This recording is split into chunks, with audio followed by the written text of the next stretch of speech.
to mix up the solution here. Basically, we're making some ocean water. And living in the Southwest, we don't have the ocean at our footsteps. But in the old days, you know, that's how they made them back, 5,000 years ago. They basically took their olives, put them in nice big pottery jars, and then put ocean water on it and changed it every so often. And so we're making ocean water here, and because our water is full of calcium, which is not really like ocean water, we really want it salty. So we've got some distilled water, some kosher salt with no iodine added. It has a little bit of iodine in it because it's salt that has been dehydrated from the ocean. So there is some iodine in there, but it isn't added iodine. And that makes the iodized salt will make your olives soft and squishy. So you definitely want to use kosher salt. And here's my handy dandy recipe. And you'll notice it's in a plastic envelope because I do that with a lot of recipes that I use often because I want to preserve them from the slings and arrows of misfortune. Anyway, so what we're making our brine is 1 part salt to 10 parts water. So 5 cups of water and a half a cup of salt. That does it. Or you could do 10 cups of water and 1 cup of salt. Either way. So basically we're going to put them in there, soak them, and change them like once a week. And after 6 to 8 weeks, we'll taste them and see if they're brined enough. And optionally, you could add some vinegar to that. There's a whole recipe, and that'll be down below. And we'll talk more about it on the website. But basically, kosher salt or pickling salt, non-iodized salt. And here we are. I want to say we have nice glass jars. We also have some plastic jars.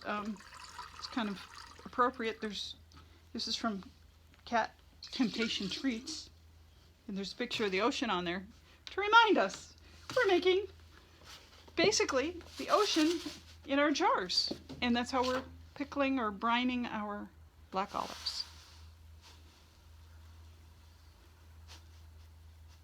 And you know, if you were really a fancy-dancy cook, you'd be using a dry measuring cup with your dry ingredients, but a liquid one works well too. You don't have to be that compulsive about it. Because this is salt, we do have a wooden spoon to stir it with. You don't want to stir it with like an old metal spoon. Stainless steel spoon's fine, but definitely not an old grandma's old spoon with rust on it. You don't really want to introduce the rust into your brine. It'll affect the taste of your olives, so that means also not the Himalayan salt. Another batch. What we have in this jar is some off a different tree, and they're kind of smaller and they're a little bit wizened. But they're wizened, but they're not soft and squishy. So we kept them separate because we want to try the flavor of them. They're smaller, and we might discover that next year we won't even bother harvesting from this tree with smaller fruit. But we might find that they have a superior flavor to the larger fruit. So it's always worth experimenting and seeing what you got. And you see there's the size differential. You can see on my fingers, I've been cutting olives, and it does stain things. So, jar lids.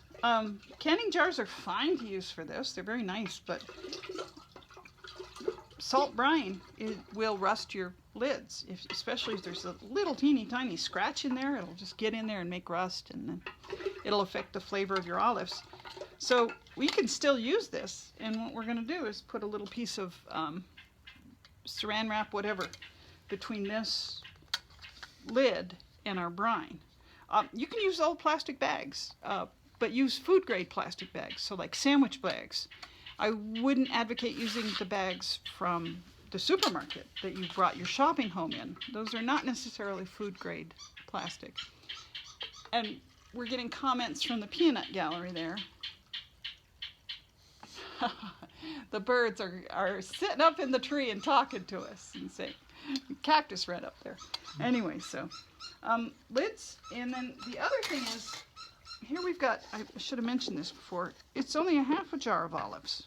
Well, that's fine. You just need to cover them with salt water and they're gonna float. Don't worry about it. They do that. See, these guys, they float. And we're gonna, I don't know, let's get this really close. Can you see that some air bubbles are coming up as we push down on them? And so what you want to do is kind of, this is why you put the saran wrap between the lids, is you're going to shake this around a little bit every day to make sure any air bubbles get out. And you want to brine these without the oxygen against air bubbles against the sides of the olives. So you just kind of push them down a little bit, or you don't have to get your fingers in there. You can just shake them with the lids on them, turn them upside down. But here, down at the bottom, see, they're floating off the bottom. That's fine. That's what they do.